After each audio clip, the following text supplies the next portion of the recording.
So that has already started recording. You all should probably hear me. Now, the first question was, how much bigger is 1000 than 10? There are two ways to interpret these questions. There will be people like Hazika who thought it's a subtraction question, whereas this question is actually on a factor. This is called a scaling factor. How much bigger?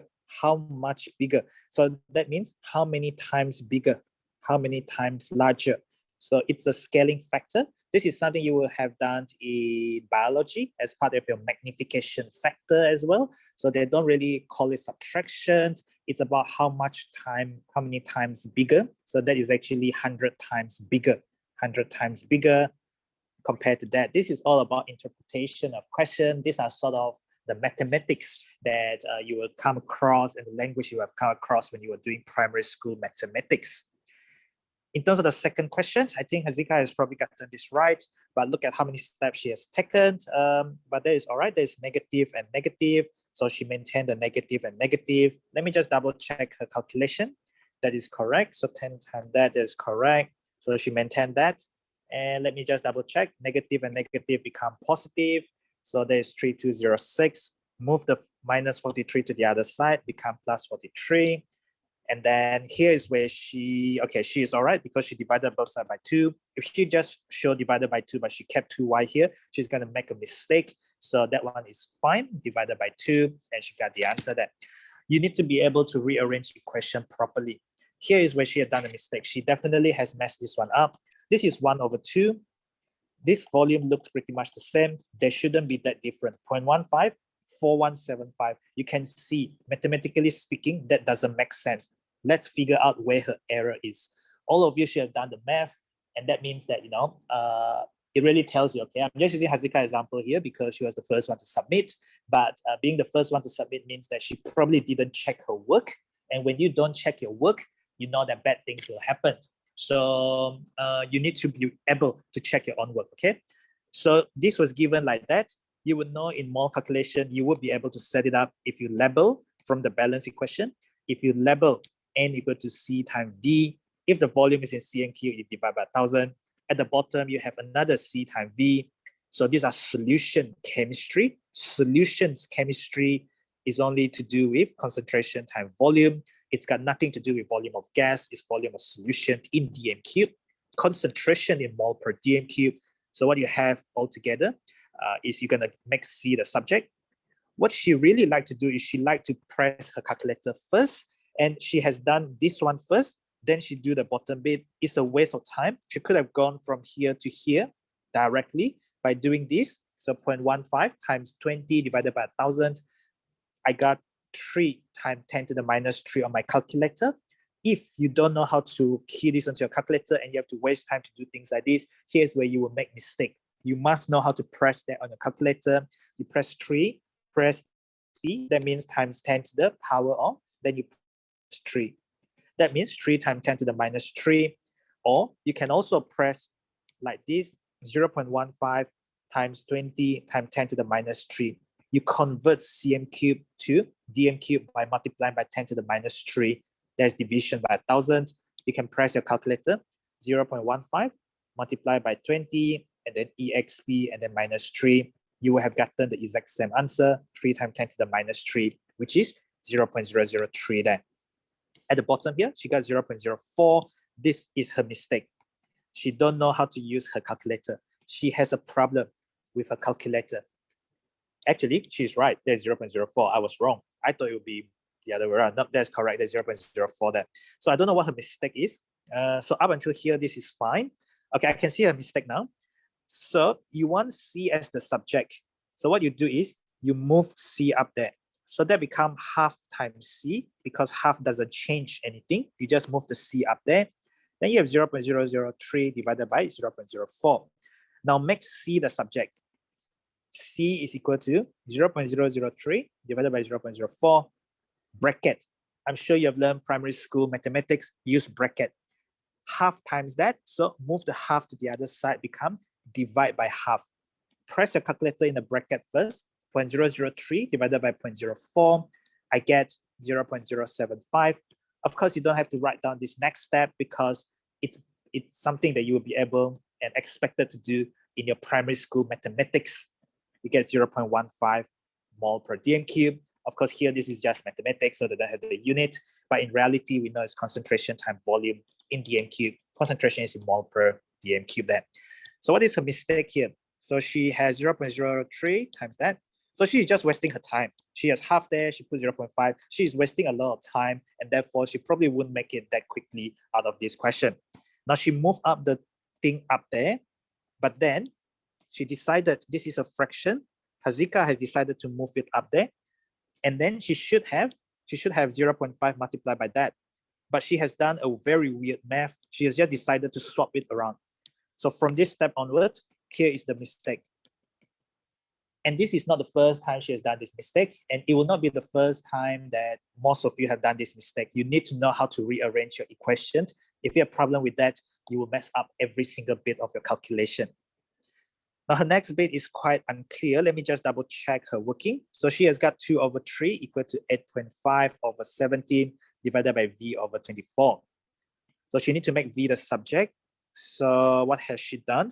She has just wasted her time, and something is wrong because she said this is equal. How can this be on top and this be at the bottom? This is not equal to that. It's not. She has randomly done some math there. That is definitely something out of this world. That is wrong already.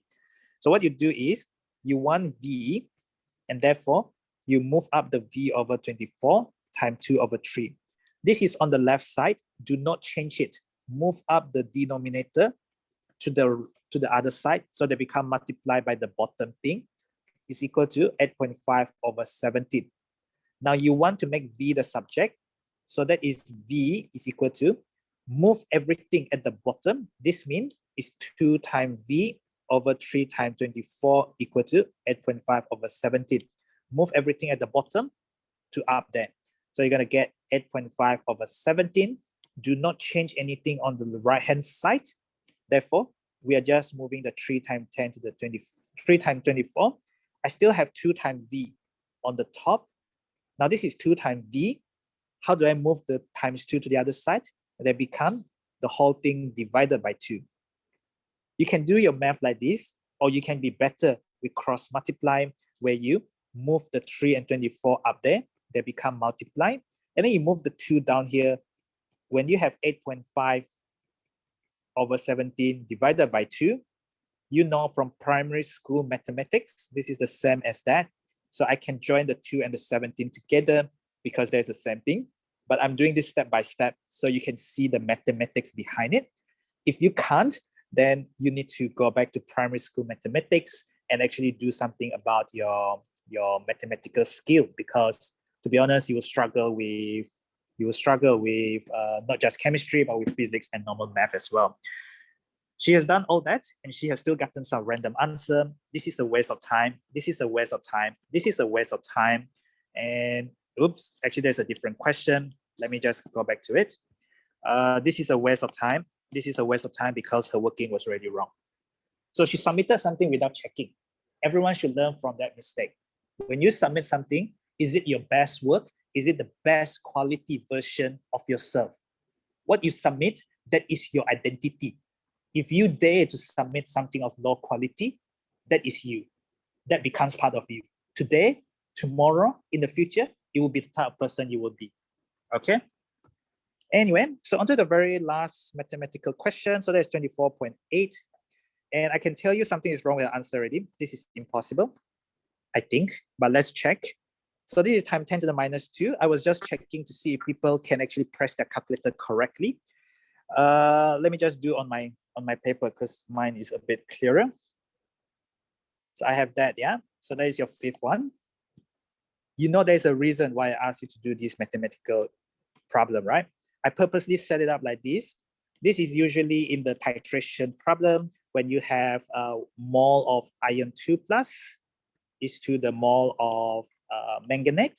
So you can use the potassium permanganate, which is potassium manganate 7. There's the 1 mole of the oxidizing agent and 5 mole of the iron 2 plus. They get oxidized iron 3.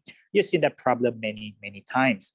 This is a mathematical problem. We don't care about the chemistry. Make V the subject. times 10 to the minus 3 means you press your calculator, exp. That means 10 to the power of minus 3. That is what you press, 24.8 exp minus 3. You need to know how to press it into your calculator. It means divide by 1,000. So what you do is, I move the V up there. So it's 5V over 1. And then it's 24.8 times 10 to the minus 3 times 0.20. People who are good with mathematics, you can skip this step. I'm showing this step to show you, move the V up there. What you want to find, move it up there. Do not change the thing on the left-hand side because I didn't change anything yet. 5 times V divided by 1. Now this is 5 times V divided by 1 is 5V. Make V the subject. So V equal to, move the 5 to the bottom. So do not randomly put the 5 at the bottom. This is equal. So you need to do the correct math, which is the whole thing divided by 5. Or the whole thing divided by 5 because I moved the 5 down there. I moved the 1 up there. So it's multiplied by 1 over 5 like that. But I can remove the 1 because anything multiplied by 1 is itself. 5 divided by 1 is 5. The whole thing here divided by 5 is the same thing as this whole thing multiplied by 1 over 5. You can press your calculator now. You should know how to press your calculator. 24.8 and then exp and then minus 3 and then times 0.20 and then equal divided by 0.15 exp minus 3. Oops, hang on. Divided by bracket. You should use bracket because this is not 1.5. This is 0.15. And then you have to do multiply because it doesn't quite work now because of the 0.15 thing. So you can either do your previous answer divided by bracket 0.15 divided by 1,000. There's the meaning of times 10 to the minus 3. And then I get 33 point something. And then divided by 5, I get 6.61. 6.61. There's the 3 significant figure. And that was definitely not what Hazika got. Hazika has gotten some weird math there. And she has gotten 67.2. My feeling is she has done some mathematical problem here. She has moved this one up there. So that time that goes up. But her 5 over 1 is still there. So I don't understand this math. She has moved this down here. And somehow this has become up there. It cannot be. This is at the bottom. Her mistake should be 1 over. 1 over that equal to, she moved that thing down there. She has already done the wrong math. Everything is wrong. Okay, no need to say anymore. If I'm her math teacher, first step is wrong. Everything else is wrong. There is no need to do anything anymore. It's all about rearranging equation first. Do not press your calculator first. Rearrange your equation. Find what you want. When you get everything sorted out, then key in your equation. Okay. I'm gonna take attendance now. So I'm gonna show your participants' screens and let me stop share for a little bit. I am going to screenshot that, but I mean, you could be behind the screen or you could be somewhere else. I don't really know. It's hard to say, isn't it? Okay, but I trust that you're behind the screen and whoever is here and whoever is not here, you can do whatever you want, all right? It's just a review lesson anyway. As with any mathematical lessons, there is no point of seeing how someone do it if you don't know how to do it yourself. It's mathematics. You've got to get your hands dirty, okay? I'm gonna ask some questions. This is a combustion. Combustion is always exothermic. This is combustion of methane. It's exothermic. Complete combustion, you will release carbon dioxide and water. People who do geography will know that carbon dioxide is a greenhouse gas and it can cause global warming. The earth is getting hotter and hotter because people are rapidly developing industry and giving out a lot of carbon dioxide by burning diesel, by burning petrol and stuff, okay? Now, this is an equation for the complete combustion of methane in oxygen. So 1 mole reacts with 2 mole, reacts with 1 mole and 2 mole. This idea is about reacting mass. And also, there is no concentration here. There is also a reacting volume of gases. This is reacting volume of gases. When you look at the periodic table, you will see that 1 mole of a gas occupies 24 dN cubed per mole of a gas at room temperature and pressure. So that means 1 mole of a gas has this much volume. People are always confused between what is concentration. Concentration is mole per dm cube. How much mole is dissolved in 1 dm cube of solution? This is gas, reacting volume of gases. This is reacting masses, is to do with mass. We can relate mass and mole. That is going to be mole when you are given the mass in gram. MR is straight from your periodic table. It tells you the mass for 1 mole, the mass for 1 mole of the substance, the volume for 1 mole of the substance. So this is the mole of the gas in dm cube divided by 24, which is the molar volume of gas. This is in dm cube, so that's why the volume of gas there must be in dm cube if we use 24 dm cube per mole, and that will give you mole of the gas. These two are related because however much mass you have, that will give you however much volume of gas because they are related. The amount is mole, but mole can be related to mass and also volume of gas. We are not dealing with solution chemistry here. Okay, we're not dealing with titration or solution chemistry. Now the balance equation shows 1 mole reacts to 2 mole. So Nabila, if I have 2 mole of CH4, because Nabila said her speaker and mic is working now. Nabila, are you there? Hello, Nabila, are you there? Because your speaker and your mic are working now.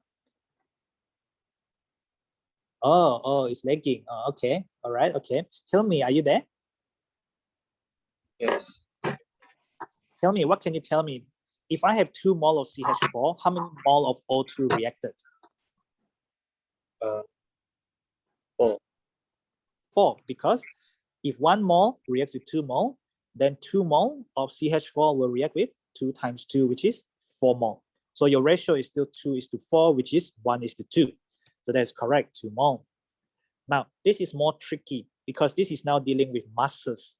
So what should you do here, Lukman? You're given masses. What should you do here?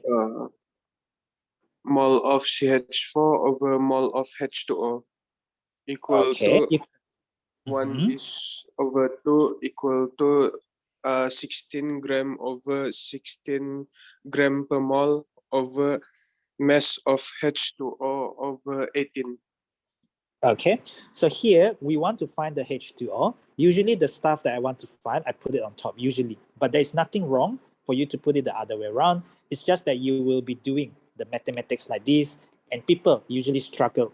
You already seen Hazika struggle, right, with the mathematics just now. Some of you might have made that mistake as well. So you should know what happened if you got it the other way around. Your thing at the bottom, the math will still work if you are good with math. Unfortunately, if you make a mistake with the math, it's going to make your life difficult. This is the label according to Lukman. So 2:1, and then what I get on the left side will be equal to whatever I get on the right side. I'm given masses. So this question is reacting mass, and they want reacting mass as well. So I need the MR. MR of water is 2 times 1 plus 8 plus 16. So there's 18. MR of CH4 is 12 times 1 plus 4 times 1 is 16. So what I get is 16. Oops. On top there is water. So I need to use the mass of water. That is in gram divided by 18. And then at the bottom, I have 16 divided by 16. So now your life is a bit easier because I can do 1 mole and 1 mole like that. So 16 divided by 16 is 1 mole. So that means the top bit is equal to 2. And you can probably see that the mole of water then equal to 2 times 1 over 1. So your mass of H2O will be move up the 18. Do not change anything on the left side. So there's 2 times 18. That's 36 grams. They want the mass. They don't want the mole. Okay, some people can do this step by step. It's okay. You can do it step by step. As long as you get to the correct answer, no one will blame you. But if one day you can, one day you cannot, then something is wrong. All right. Now I'm gonna go to the last part. Here, this is about reacting volume. Reacting volume. So what answer do you get, Adlina? Are you there, Adlina? What is your volume of O2 reacted? I don't know if Adlina there or not. Andriana, are you there? Andriana or Adlina? Not there? What about Khalid? Are you there? Are you there, Khalid? Hello, Khalid. What answer did you get here? 24. You got 24 dm cube. Okay, let's check, all right? So let's check. So I have 48 dm cube of CO2. And then what is the volume of the O2 reacted? That will be wrong, okay? I'm gonna go up a little bit, okay? What I'm gonna do is I will do the working on top here. Now what we have is, we want the mole of O2 is to the mole of CO2. So that means people either multiply by 2 or divide by 2, and people have done the wrong math because they can't do primary school math. If we label and we will make lesser mistake, okay? So the mole of O2 from the balance equation is 2 mole, is to 1 mole of CO2. This is all year 9 chemistry. These are reacting volume of gases. Reacting volume of gases, therefore we use volume of gas divided by 24. So what I have is, I want the volume of O2. This will be in dm cube, and this one I divide by 24 at room temperature and pressure. I am given the volume of CO2, which is 48. So there's 48 dm cube divided by 24. Now people should be able to do the math now because, you know, there's just mathematics. Move this up, so I get 2/1. I do not change this thing on the left because I move the thing at the bottom to the top. So why should I change this one? I just move the bottom to the top. It becomes multiplied by that whole thing there. And this is equal to the volume of O2 in dm cube divided by 24. Again, move up the 24. So do not change this. Oops, do not change this thing on the left. Just move up the 24. You're going to multiply by 24 on the other side. So I do not show the 24 there anymore. I have just cut one step. I move out the number at the bottom first, then I move out the 24. And if you key that into your calculator, you will see that that is not 24 dm cube, because the 24 and the 24 will cancel. And you can do this on your calculator as well. You will see that cancel, and that give you 96 dm cube and not 24 dm cube. And just like that, Khalid has messed up normal multiple choice questions. And just like that, Khalid has messed up his entire 3 marks calculations in a paper 2. And just like that, he wouldn't have gotten the credit he wanted. And just like that, he wouldn't have been able to leave the system. And just like that, he wouldn't be able to get enough credit to get to where he wants to go. Okay. Anyway, so what I'm going to do for the rest of this lesson, I only have around 2 more periods left, which is around half an hour. I need to actually go through a couple of these concepts on bonding. So the last I talked to you about, I tell you something about relative atomic mass. That was the last thing I did. So all of these are about ions and ionic bonds, covalent bonds, and last but not least, metallic bonds. Now there are 4 different structures altogether. So just so you remember, this is just a brief reminder, because question always like to ask you on properties. So we talk about structure and we talk about bonding. Okay, we talk about 4 different structures. Whenever a question asks you on structure or property, it has to come down to structure. There are 3 of them, which are giant structure, giant ionic, which contain ionic bonds. Now this ionic bonds is strong, and this is between oppositely charged ions, which are cations and anions. The particles are cations and anions. How to draw? How to draw? Drawing is important.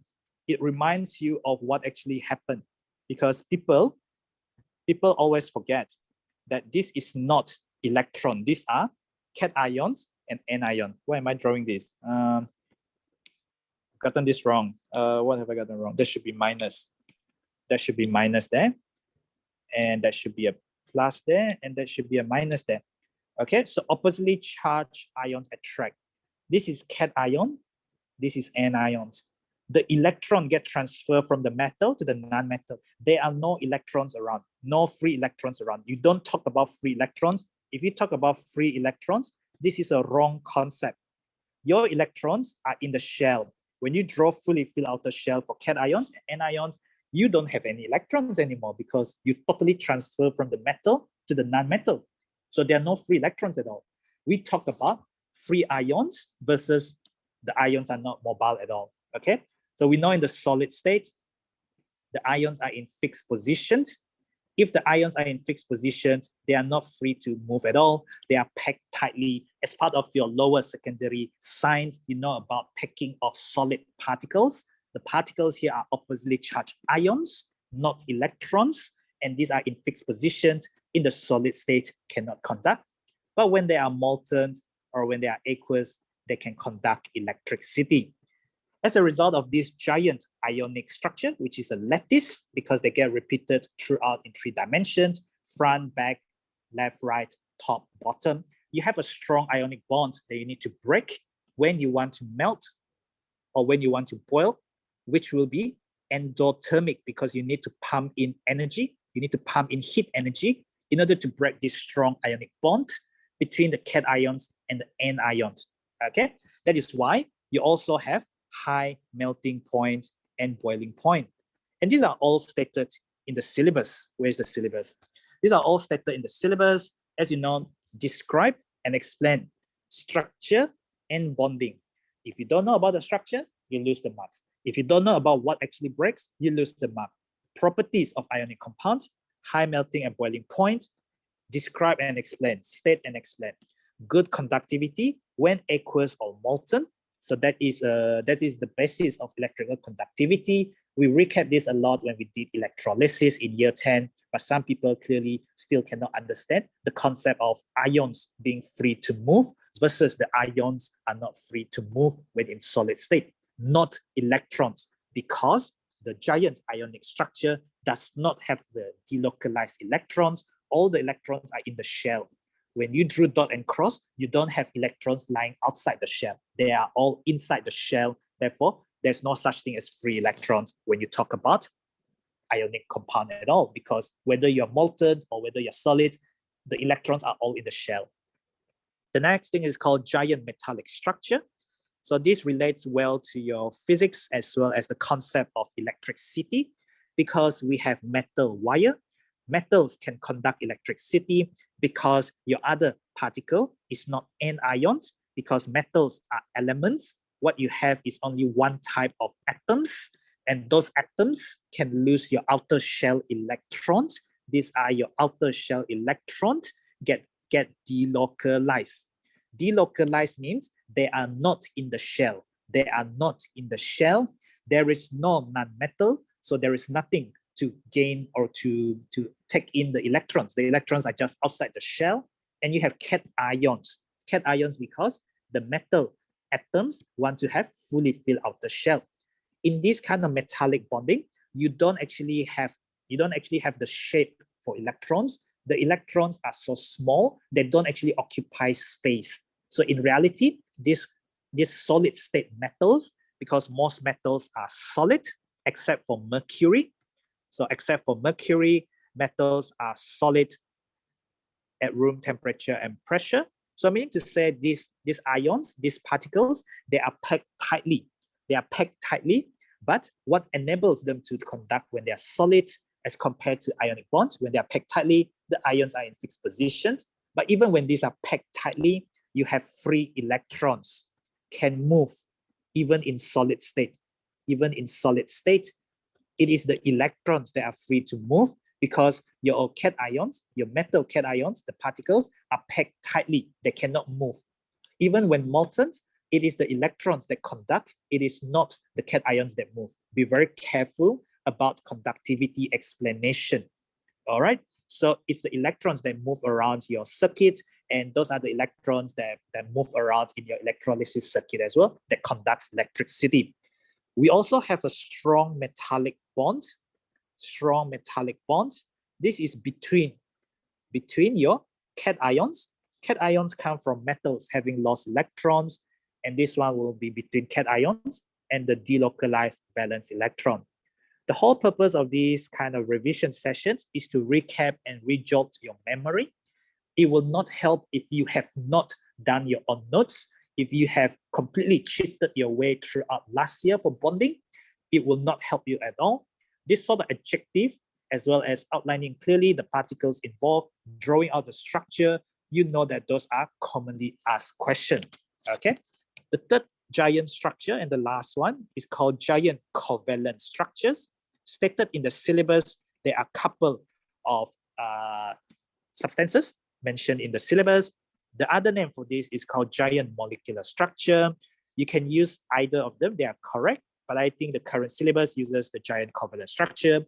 I use this term interchangeably. You should know that they are the same. There are two types of, well, actually there's one type of bonding. There is covalent bond. We know that the covalent bonds is not between ions, it's not between electrons, it's between atoms, it's between non-metal atoms, okay? Non-metal atoms will share electrons to give you covalent bonds, but we also know that it's actually between the localized shared pair of electrons, because that is the definition of covalent bonds, the electrons that are shared, and also the two positively charged nuclei. Your nuclei, which is the plural of nucleus, contain protons which are positively charged, and I covered that last week when I talked about atomic structure. You have protons and neutrons in the nucleus, but only the protons are positively charged. The electrons are outside in the shell. Here they are sharing because both the non-metal atoms want to get to fully fill out the shell. Now, in terms of the structure, you have a couple. You have graphite, you have diamond, you also have silicon dioxide, which is silicon 4 oxide, which is silicon in the +4 oxidation number, SiO2. This is the compound. Diamond is an element, graphite is an element, but these two are what you call allotropes because they are different forms of the same element, different forms of the same element. These are hexagonal shaped structure. Hexagonal means they are like 6-sided figure like that, but each carbon, which I have highlighted in red, is only bonded to 3 carbons. There is 1 free electron on each carbon. Whereas in diamond, you do not have that luxury. Instead, each carbon is bonded to 4 different carbons.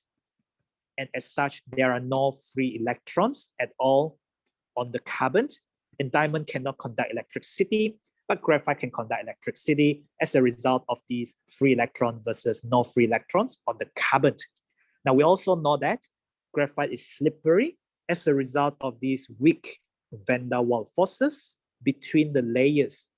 But here, we only have strong covalent bonds. We don't have any weak van der Waals. It's not layered structure. And therefore, you need to break the covalent bond when you try to squeeze it, when you try to, distort the shape. And that's why diamond is very hard. We use it in drilling bits, in mining as well.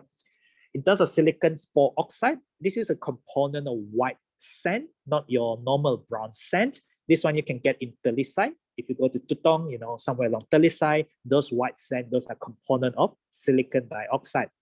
Silicon is in group 4. So they form 4 covalent bonds to the oxygen. Oxygen is in group 6. They want to form 2 covalent bonds because they want to share 2 electrons to complete the outer shell.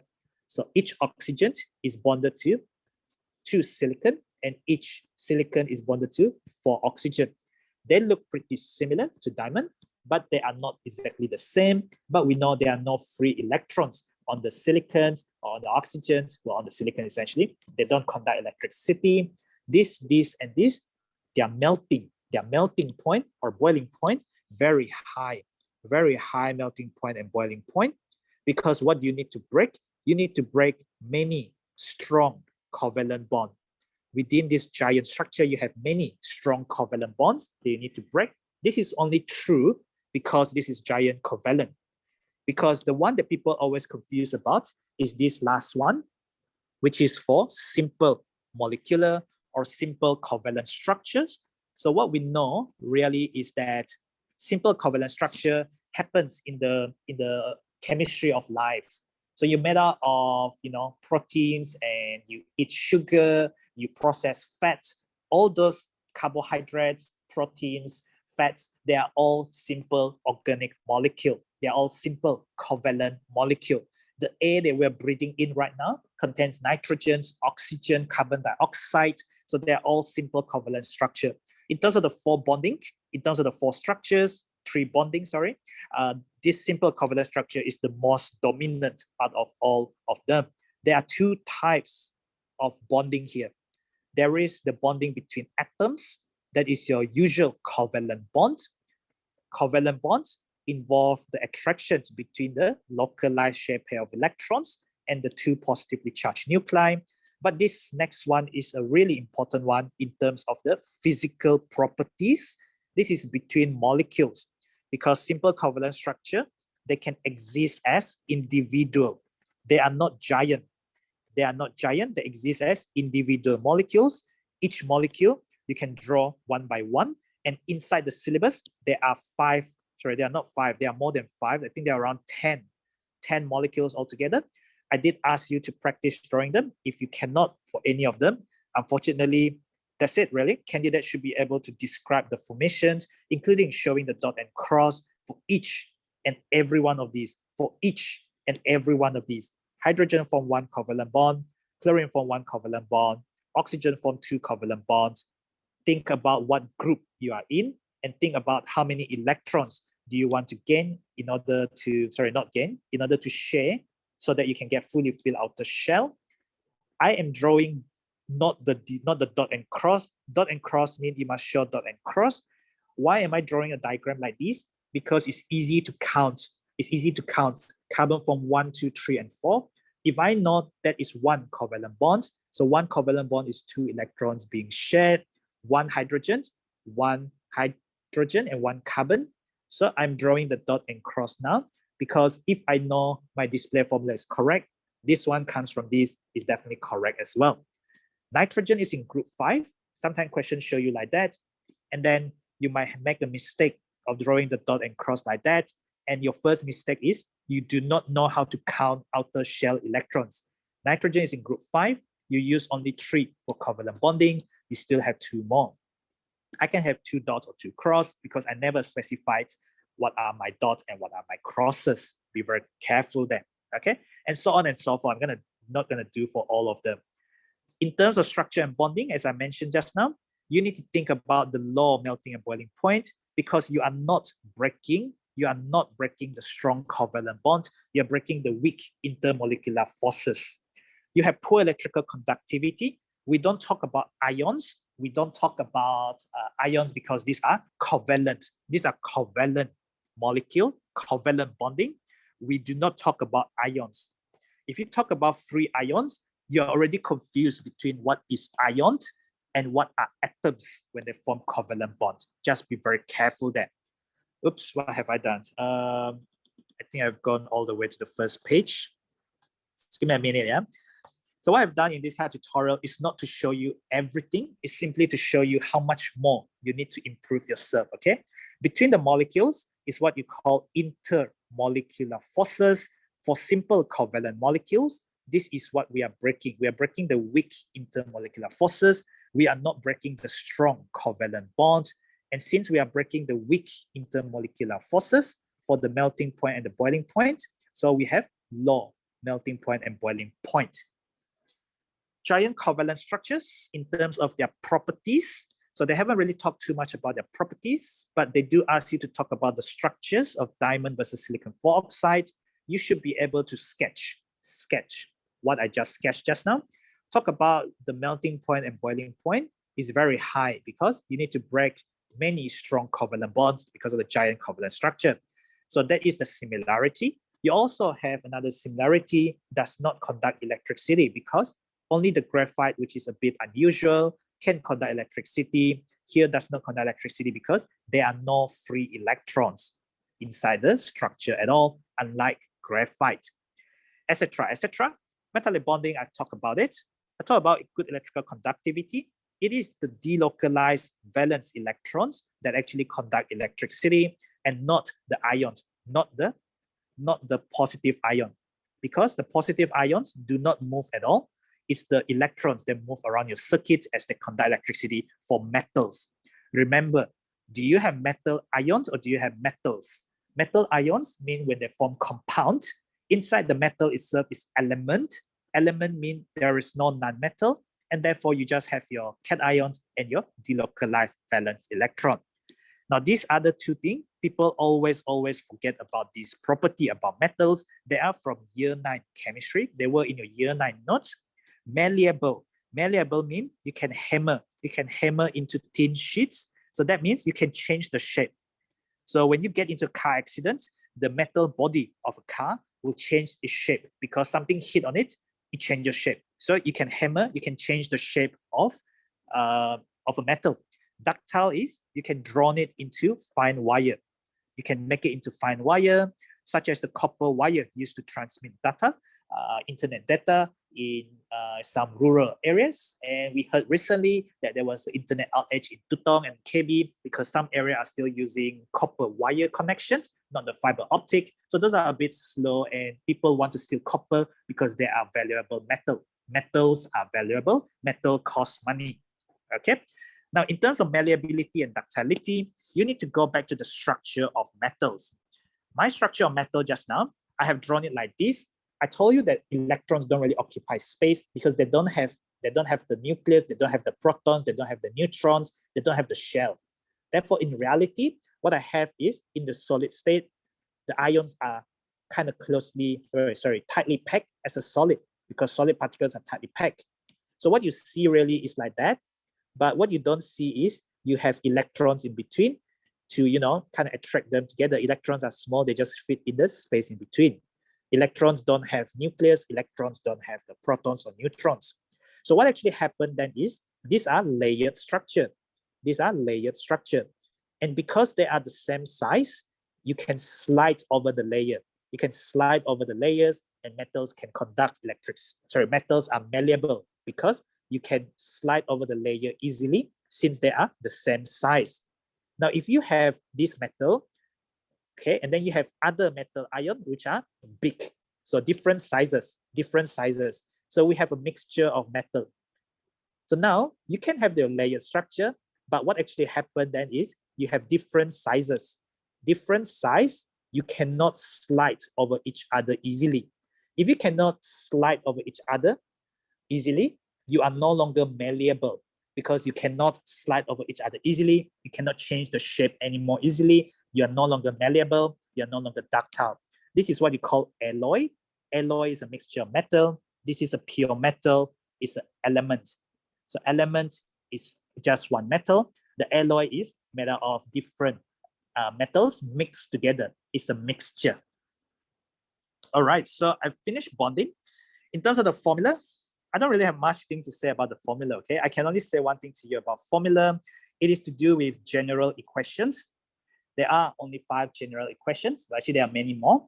But, if you cannot even recall the basic general equations, I actually went through this with someone else for my other project. But then, if they can do it, you can also do it. Obviously, these are all year 9 chemistry. We will come across this concept again in metal.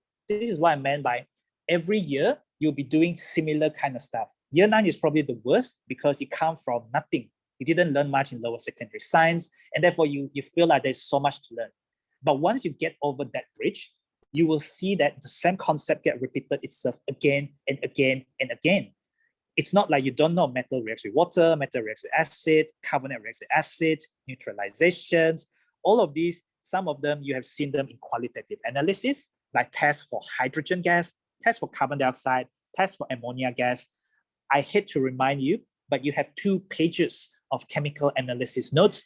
It cannot be my job to actually sit down with you and memorize it with you because I have done my share when I was a student, not my student. It's your turn to actually, go through those on your own. You will never be given that table in a real theory exam. You feel helpless if you go in knowing that it will come out. You don't know whether it will come out or not, but I can tell you, it will definitely guarantee going to come out, especially alternative to practical, especially in your next exam when I will have every single topic that you have done so far. There are only so many things I could ask, right? So think about frequently asked questions. Do not get to it the night before. Memory does not work like that. You need time to strengthen your memory. You do not get to know someone's name or someone's birthday the day before. You usually set a reminder or you remember it because it's important to you. I'm telling you, general equations, the 2 pages test for ions, gases, flame tests, etc., they are important. Well, they're important to me. If you want to get out of the system, if you want to go and pursue what you want to do, whether there's humanities or sciences, really up to you. You need to get to where you need to be. Otherwise, you will be falling behind. Okay, I've gone through all that in year 9, so I'm not going to go through it again. Just want to highlight ionic equations, ammonium ion. You add a little bit of sodium hydroxide or any hydroxide, pH above 7, and then this will steal away the H+. It accepts the H+ and form H2O, loses the H+ and form NH3. We don't call this neutralization because you're forming something which is basic and it will turn red litmus paper blue. We call this displacement. This, on the other hand, the acid pH lesser than 7, as you know, and you will also know about the color of methyl orange, the color of phenolphthalein indicator when you're in acidic solution, when you're in alkaline solution, as part of your titration, which you had done a few times last year, as well as a few times this year. Okay, this produces water. H+ and OH- produce water. Neutralization is exothermic. We are not breaking any bonds. We are simply forming a covalent bond between the oxygen and the hydrogen. Don't know why that keep on happening there. So you have OH, which is originally just O and H like that, and the H+, which has no bond at all. This will attract that. You form a new covalent bond without breaking any old covalent bond, and therefore you are just exothermic reactions. Bond formation is exothermic there. A lot of these reactions are exothermic.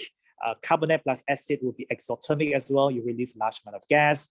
Metal plus acid release this large amount of gas as well. It's exothermic. Metal plus water is exothermic as well. And we will do a lot more of this chemistry when we come to metal as well as chemistry of acid again and again. Quite a few things. The most important thing is this table. Okay, I don't have to remind you that there are names and there are ions and there are molecule. People are still very confused between ammonia molecule as well as ammonium ion. So it all comes down to, do you know what is element, compound, mixture, atoms, molecules, polyatomic, that kind of stuff. Now the name itself, people are still making this kind of mistake when they write in their structured paper. You write fluorine ion or magnesium fluorine. That is definitely wrong, because when magnesium combined with fluorine, you get magnesium fluoride, etc., etc. It's part of the ionic compound naming. The other thing people confuse about is like IDE, ITE, and ATE. I did mention in the syllabus that in the two pages test in paper 3, you do not have sulfide ion in there. If you look in the theory syllabus, as part of qualitative analysis, this is in the list in your theory. That means just because it's not in the 2 pages test, you still need to know it as part of your learning objective for the theory paper, qualitative analysis. I'll go through that in the next lesson, the lesson objective there. This table, you've got to know it, okay? The manganese 7th, that one is the purple color solution, the deep purple color solution. Oxidation number there, that is manganese plus 7th. Do you know oxidation number of an ion follows the charge of the ion? That is -1 overall charge. That is -1 overall oxidation number. Oxidation number of oxygen in a compound is always -2. Then you have Mn equal to -1 plus 8. This is called rearrangement. If you do that on the calculator, you get 7. That will be wrong. Oxidation number has a sign and a value there. Transition metals can have different oxidation number. Transition metal can have different valency, different oxidation number, depending on the Roman numeral there. Iron 2 and iron 3, different, obviously. You have seen it in practical. You have seen it in a qualitative analysis. You've also seen how their formula can be different as well. I don't really have to remind you how this thing works. We don't just crisscross, or we don't just cross multiply for fun. We need to know that this is valency based on the combining power. And therefore, when we do the crisscross, we are doing lowest common multiple, which is primary school mathematics. We are canceling out the charges. The +2, you need 2 of that to cancel out the charges, because you also learn this in ionic bonding. Show on the diagram how many electrons get lost and stuff. Sort of like if I show you on the diagram, if we have magnesium chloride, for instance. So we have magnesium, which is 282. So first shell, second shell, third shell. The number of shells that get filled is your period number, period 1, 2, and 3. The number of outer shell electrons is your group number, group 2. And then we have chlorine, which is group 7. So there will be 287 first shell, second shell, and third shell. So 7 valence electrons in the third row of the periodic table. We know that this will lose 2 electrons. So it will lose 2 electrons in order to go to magnesium 2+. It doesn't do that on its own because it's metallic bonding to begin with. And this one is simple covalent structure to begin with. And then you break it up into atoms. So you break the covalent bond. You break the covalent bonds, but you don't form any covalent bond. This is just 2 of the chlorine atom. So you got another chlorine, which is 2H7. You got another chlorine like that. So you break it out into 2 chlorine atoms. So what we have then is we have 1 electron goes there, and then 1 electron goes here, because this can only accept 1 electron each. Only accepts 1 electron each. And that is why when you lose 2, you need 2 of them to accommodate the extra electrons. They gain 1 electron, they become -1. This one gain 1 electron, they become -1. 1 extra electron, then protons, negatively charged anion. Loses negative charge electron, you have more protons than electron because your atom loses electron. This is continuation of your atomic structure recap, which I just did, in the last week. And of course, something you have done previously. If a question say draw only outer shell, so what we have then in our outer shell is going to be 8 electrons because it becomes 2,8. This is now my new valence shell. So if the question say valence shell, draw valence shell. If a question doesn't say valence shell, draw the inner shell, which includes 2 electrons in there as well. Now for the chloride ion, I need to show using a different representation because your job with dot and cross is to show different. I started with 7 of these dot different electrons from the magnesium. I gain 1 electron from the magnesium. Because I have 7 of these dots, I only gain 1. And that is why I have a -1 charge and I have to draw 2 of them. I draw 2 of them to represent -1, -1, cancel out +2. The ionic compound, MgCl2, is uncharged. The whole compound is uncharged. This is magnesium +2 oxidation number. This is chlorine -1 oxidation number because ionic compound consists of metal cations, non-metal anions. When metal and non-metal combined, you get an overall transfer of electrons from the metal to the non-metal. Metal give you cations, non-metal gain electrons to give you anion. Metal cations, non-metal anions, ionic bond, giant ionic structure. These are the oxidation number based on the ions present. And the overall oxidation number is 0 because there is +2 and then 2 times -1 for each of the chlorine there. So that is oxidation number. And you can talk about the electrolysis of these, whether it is molten or whether it's aqueous. And electrolysis was a year 10 topic. And you can easily see that, from bonding, from counting electrons, counting protons, from structure and bonding and properties. Then you can talk about electrolysis. You can talk about balancing equations and also calculation. So when it reacts to chlorine, you have to show the element like that. And then we get MgCl2.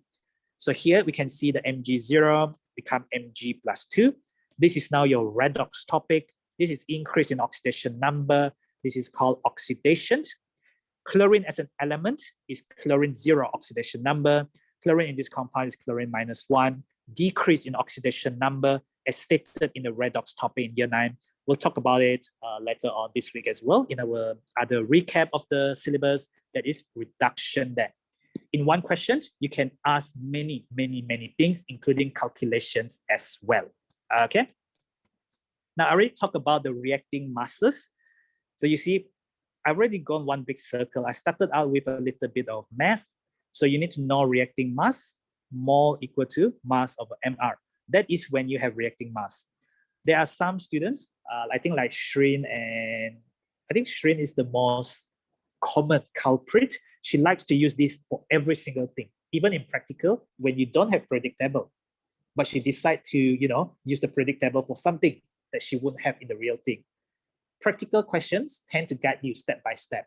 Try to let the question guide you. When you revise, do go through the question you had done. Do not just look at the answer. Instead, what you do is you should really cover up the answers and then try it yourself. Okay. Now, the other thing is use molar gas volume. Molar gas volume is the volume of the gas. It's the volume that 1 mole of a gas occupy or has at room temperature and pressure. It could be a 1-mark question.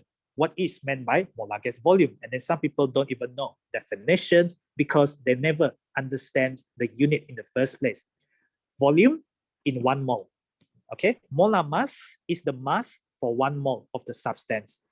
I did ask you to keep track of your definitions. I did ask you to actually have a book, your own notes, because you need to keep track of your own learning. You do not rely on others. When you rely on others, one day, if I die suddenly, if I get transferred out, you are left on your own. Then you'll be playing the blaming game. The blaming game is very easy. It's not my fault, it's someone else's fault. Okay? And that is not very good thing to do. That is not very professional. Everything good that happened to you is down to you. It's not down to me. My job is simply to show you where you can be if you work hard for it, and where are you now, and why are you here now. Okay, whether you're doing good, whether you're doing well, whether you're doing poorly, that is now. But what will happen in the next few months, for the rest of the year and for next year, it is you.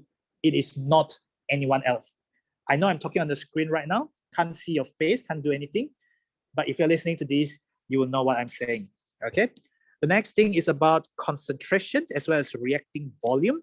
This is to do with solution chemistry. And this is the one that always come out in practical.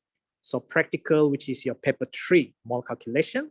But do not forget, alternative to practical is going to be the most common thing, especially, I think this year, a lot of schools would not have done any practicals. A lot of schools are moving to alternative to practical, ATP. And I cannot guarantee you that you will do practical next year.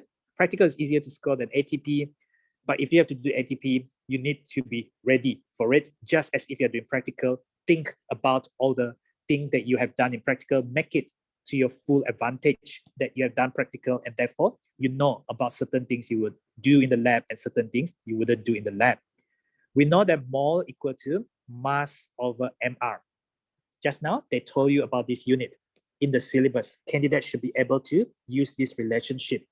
What I'm going to do is I divide by dm cube both sides, and we are just doing math again and again. I'm trying to show you that you do not need to memorize a lot of things, but there are certain things you have to know. What I've done is I've divided this by dm cube, and in doing so, questions sometimes ask you to find the gram per dm cube. So the gram per dm cube is what you call the mass concentration. This is the concentration in mole per dm cube multiplied by gram per mole. This is mR. This is from your paper 3 mole ratio. When you do your mole calculations, N equal to CV, this thing is in mole per dm cube. This thing is in dm cube. Do not forget, I think Shakila and Adriana and Mumtaz and Khalid, you couple of people, you are the one who always need to be reminded. Going forward, there will never be someone who always reminded you. You need to be the inner voice for yourself. You need to learn. If there is learning, you will learn. Unless you didn't learn, then you never have it in the first place. Then something was already wrong from the very beginning.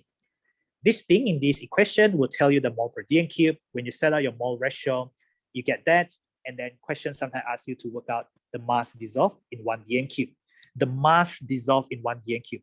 They don't always give you the unit. They will say the mass in 1 dm cube. Well, that is the mass in 1 dm cube. Per dm cube means in 1 dm cube. Per mole means the mass in 1 mole of the substance. The mole, the number of mole in 1 dm cube, that is mole per dm cube there. Okay, so hopefully that makes sense to you. Titration already did. Empirical and molecular formula. Since we are ending, I thought it'd be quite nice for me to show you at least one question. Okay. Now this is a real exam question, so it doesn't matter what it is. I will just show you what this one is. For 3 marks, calculate both the empirical and the molecular formula. If you are lacking practice with this sort of questions, you can always go back to the notes and practice some problems, and then you can check with my lecture tutorials, or you can check back with what you have done in previous exercises, as well as what you have done, you know, sometime last year in your lecture notes. You just have to cover up your paper and do it yourself. In terms of definitions, you need to know the definition first of all. Empirical formula is the simplest whole number ratio. Simplest whole number ratio of what? This is the most important thing, of atoms. Atoms.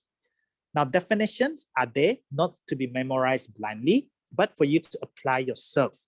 Must be whole number, must be atoms, must be simplest whole number ratio. What is molecular formula? Molecular formula is a 2 marks definition. It tells you how many atoms are there. The actual number of atoms, not necessarily in the simplest whole number ratio, but can be. So they don't mention about simplest ratio, they just said the actual number of atoms in one single molecule. So one single molecule there, if something asks you for simple molecular, single molecule or molecular formula, so that means you must have a simple molecular structure or simple covalent structure. Earlier, I talked about bonding.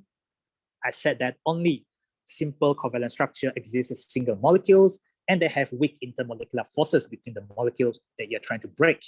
This is part of organic chemistry. Later on, you come across many, many molecules which are all simple covalent, because the only giant covalent structure that you need to know, diamond, graphite, silicon dioxide, and anything that looks similar to those will be giant covalent.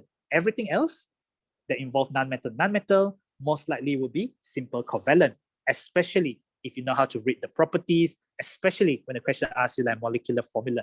That means single molecule, that means simple covalent structure. Now, in terms of empirical formula, some people still are confused about this. So I'm just going to show you one example. So that is the mass. So I write down the information. Okay, do not hesitate to, write down information, but you only have 3 minutes. In 3 minutes, you either get these questions or you will have messed up really badly. Going into exam, you need to know what is going on already. So I will use mass over AR. Why I use AR? Because it's for the element. And guess what? It's not for the element, it's for the atom. Because if I talk about element, it's H2 and O2. But I know about by definition, atoms. Be very careful, yeah? Atom. If it is atom, I do 0.03 divided by 1, not divided by 2. I do 0.08 divided by 16 because I know my definition. I'm trying to find the simplest whole number ratio of the atoms. The next one is 0.18 divided by 12. Oops. So press that onto your calculator and make sure you can press your calculator correctly, because we have seen some people don't know how to press their calculator. It's your calculator. So, if you don't know how to press your calculator, we have a problem. Now, I know Khalid has an issue. Khalid has an issue of always trying to convert this into decimal. Maybe he cannot read this, which is a problem, because in math, sometimes they want the answer to be like this. In physics, sometimes they want the answer to be in standard form. It's best to leave the answer like that, because you know how to key this into your calculator. You should know, because I just went through it earlier. The next thing is you do not run this up to 0, 0, 0. I think there was some mistake done by Andriana and Shakila. Simplest mole ratio. You need to divide by the smallest number. Some people see this being 5, they thought, oh, this is big, this is small. But they don't realize that this is actually 0.005. On their calculator, if you press, I think there is a button called ENG. If you come across this, you press ENG button. I'm not sure about your new calculator, but you can get it to 0.005. And that is usually what Khalid likes to write. I don't usually like this format. I'm just showing you that these are smaller than this number. So what I can do is, I know enough mathematics. I can just divide by 5 times 10 to the minus 3. Now, I want you to practice keying this into the calculator. Okay? So don't use the answer, but rather key this into your calculator manually. So you will key in 0.015, and then you will do divide. And then you will press 5, or you can do, 5 and then ENG minus 3. Okay, so that would mean 0.05 divided by 5 times 10 to the minus 3. And I get 3 as my whole number. The next one, 0.03 divided by 5. I think it's not ENG, it's EXP, sorry, EXP on the calculator. EXP means times 10 to the power or something. I'm pretty sure I talked about EXP earlier on at the start of the tutorial as well, yeah? So this is the last thing I'll do with you today, actually. So there's 6, and then this is 1, because it's divided by itself. These are now whole number ratio. If these are 3.5, if this is 6.5, do not leave it, to 7 or 4. Instead, when something is 0.5, that means it's a half, you need to multiply by 2. When something is 0.33, that is 1/3. You need to multiply by 3 to get to the nearest whole number. Something is 0.25, that is 1/4. These are your primary school fraction. I don't want to have to remind you all the time. These are your primary school fractions. 0.67 is 2/3, so you need to multiply by 3 as well. Anyway, there's just a gentle reminder there. So there are 3 carbons, so C3, H6, and O. We are told that the molecular mass is 116. You must have the molecular mass and the empirical formula if you want to work out molecular formula. So we know the MR of empirical formula multiplied by your factor will be the MR of your molecular formula. These are MR. The MR given was 116 for the molecule. 116. I don't know the factor, could be X or Y or whatever you want to do it. Find the MR of the empirical formula. This is empirical formula, and you will do well to label your stuff, because the worst thing you can do is you don't want to make the examiner angry. 12 times 3 for the carbon, plus 6 times 1 for the hydrogen, plus 16 times 1 for the oxygen, 58. So what is the factor? This is multiplied on the left. So 116 divided by 58 is 2. Some students will just leave it at this, but you are better than some students. This is molecular formula. This is a factor. A factor is a number. It is not a molecular formula. It means how many times do you need to multiply the empirical formula by? It doesn't always have to be 2. It can be 1 as well. When your molecular formula have the same MR as the empirical formula, the factor will be 1. So what we do here is, this is an expansion. Everything in here must multiply by 2. So do it one by one. 3 times 2 is 6. 6 times 2 is 12. 1 oxygen times 2 is 2. Now, I know what some people would do. Some people will make a mistake, like they will do C6H6O. When you can make a mistake like that, you will have nothing to go back to. You can check 12 times 6. 12 times 6 is 72, plus 12 times 1 become 84, plus 16 times 2, I get 116. Is the MR for the whole molecule based on the actual number of atoms in one single molecule.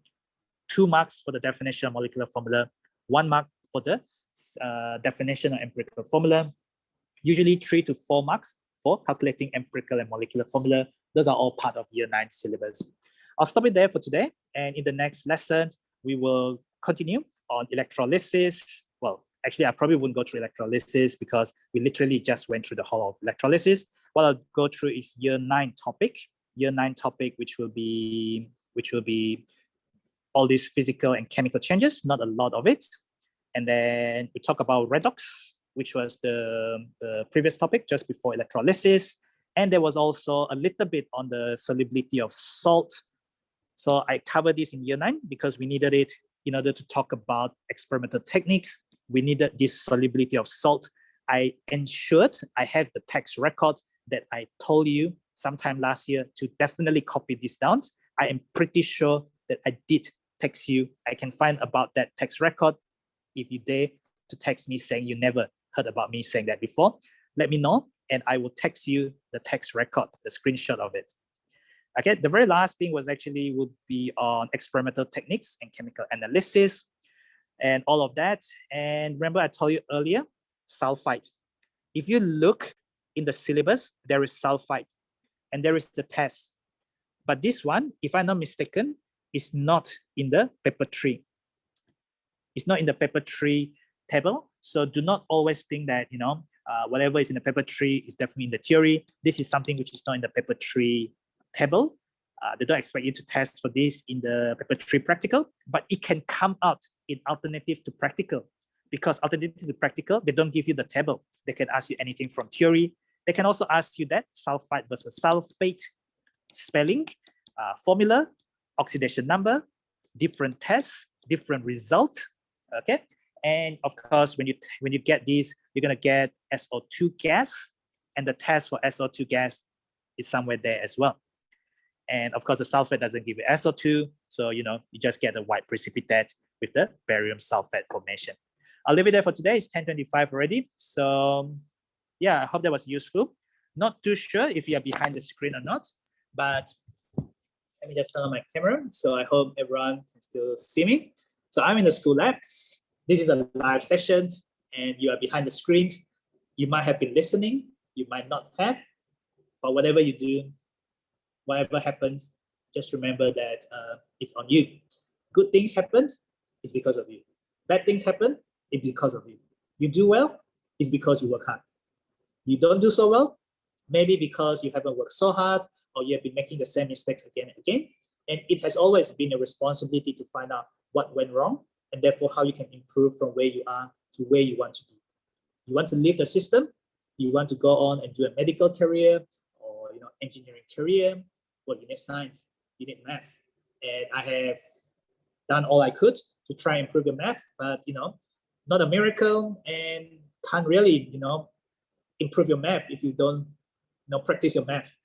Okay, so hopefully that was useful, and whoever missed the earlier bit where I went through Hazika paper, you can review back, I guess, and I'll check back whatever math work you sent me, and hopefully that should help clarify your understanding. No work for this week, but next week when you come back to school, you have energetics test, yeah? Okay, that's all really, guys. Thank you. See you again. Thank you, sir. Thank you, sir. Thank you, sir. Thank you, sir.